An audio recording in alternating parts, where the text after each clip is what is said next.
Good morning बच्चों। आज हम पढ़ेंगे फ्यूचर परफेक्ट टेंस। जैसा कि आप जानते हो ये जो सीरीज़ है इसमें हम आपको टेंस करा रहे हैं ग्रामर से रिलेटेड। ठीक है, अगर आपकी ये वीडियो सारी कंप्लीट हो जाएंगी टेंसों पर तो और भी टॉपिक पढ़ाए जाएंगे, जैसे कि एक्टिव पैसिव हो गया, डायरेक्ट इनडायरेक्ट हो गया। इससे रिलेटेड वीडियो आती रहेंगी। ठीक है, और दूसरी तरफ हम ये पढ़ा रहे हैं कि इंग्लिश को हिंदी में ट्रांसलेट करना सिखा रहे हैं। ठीक है, ये बहुत ज़्यादा यूज़फुल है आप सभी के लिए, क्योंकि आपको इंग्लिश पढ़ना तो आता है बट उसकी ट्रांसलेट करना नहीं आता है, तो इससे आपको बहुत दिक्कतें होती हैं। क्वेश्चन को आपको रटना पड़ता है और समझ में तो आता है बट क्या करें, ये लिख ही नहीं पाते हैं। तो उसके ज़रिए से हमें क्या करना है, इंग्लिश को हिंदी में ट्रांसलेट करना आना चाहिए।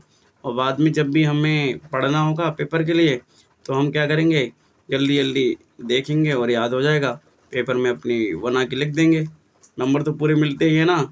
तो इस तरीके से तो जो भी बच्चे हमारे नए हैं इस चैनल पर, पहली बार इस चैनल पर इस वीडियो को पहली बार अटेंड कर रहे हैं, तो उनको बता दूं मैं कि ये चैनल है सिर्फ इंग्लिश से रिलेटेड है। ठीक है, तो ये चीज़ है। और साथियों, अगर आपने हमारे चैनल को सब्सक्राइब नहीं किया है तो प्लीज़ सब्सक्राइब कर लीजिए, और वीडियो को लाइक नहीं किया तो प्लीज़ लाइक कर लीजिए। तो आज हम पढ़ते हैं फ्यूचर परफेक्ट टेंस। ठीक है, कल हमने पढ़ा था फ्यूचर कॉन्टिन्यूस टेंस, आज हम पढ़ रहे हैं फ्यूचर परफेक्ट टेंस। तो ये होता क्या है आखिर? तो ये होता है, इस टेंस का प्रयोग तब होता है जब कोई काम भविष्य में किसी निश्चित समय से पहले पूरा हो चुका होगा।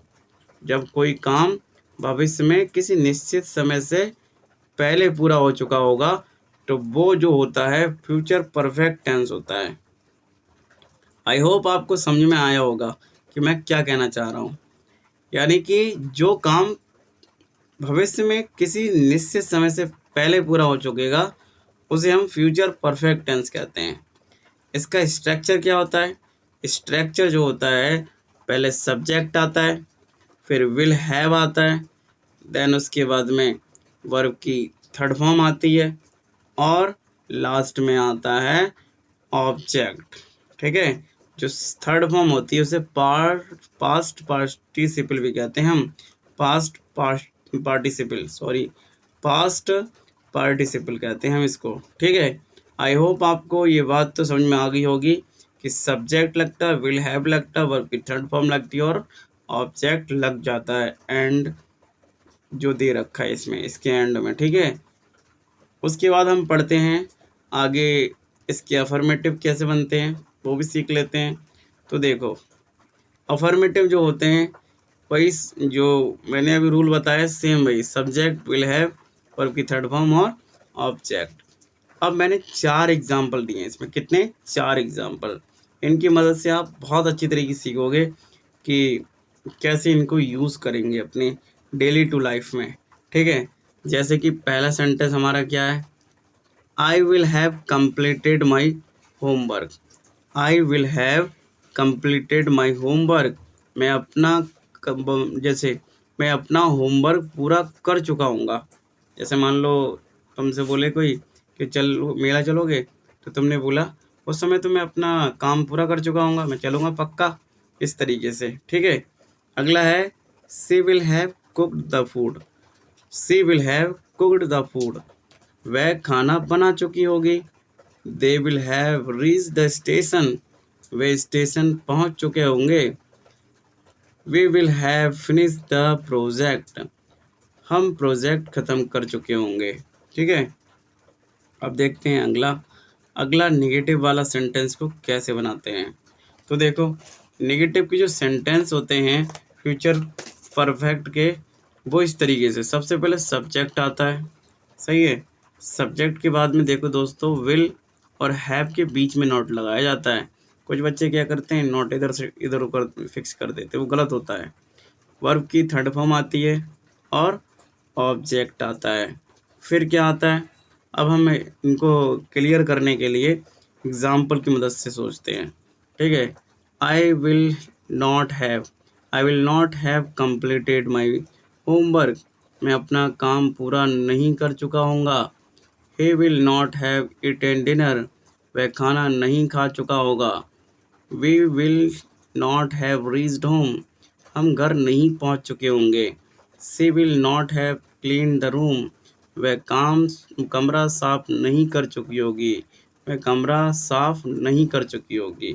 इस तरीके से, ठीक है। आई होप आपको फ्यूचर परफेक्ट के अफर्मेटिव और नेगेटिव दोनों समझ में आ गए होंगे।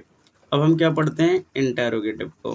तो इंटेरोगेटिव को समझने के लिए दो तरीके के इंटेरोगेटिव होते हैं। एक तो कौन से होते हैं, जिनका उत्तर हम हाँ में दे सकते हैं। दूसरा ऐसे होते हैं जिनका उत्तर हम ना हाँ में नहीं दे सकते हैं। जैसे कि मैंने इसमें एक सेंटेंस दे रखा है, देखो हिंट लगा देता हूँ इसमें। क्या तुम अपना काम पूरा कर चुके होगे? क्या तुम अपना काम पूरा कर चुके होगे?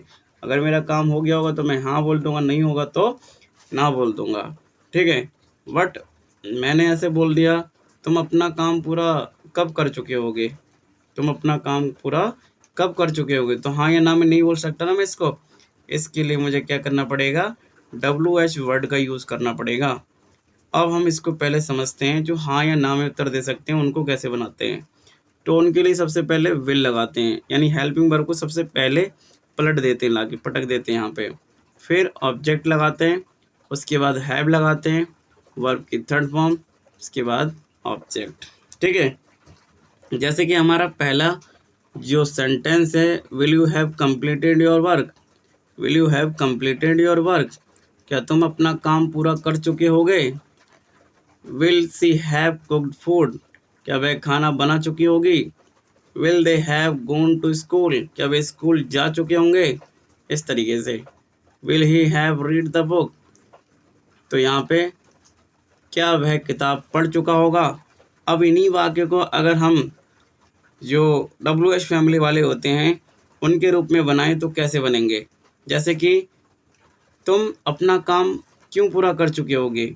Why will you have completed your work, इस तरीके से बोलोगे। वह खाना बना चुकी होगी, क्या वह खाना बना चुकी होगी? तो इसको ऐसे ही बोल सकते हो कि वह खाना कब बना चुकी होगी?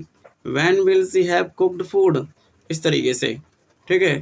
तो और अगला वाक्य है, ये है, वे स्कूल जा चुके होंगे, वे स्कूल कब जा चुके होंगे? When will they have gone to school. अगला है, वह किताब पढ़ चुका होगा, वह किताब क्यों पढ़ चुका होगा?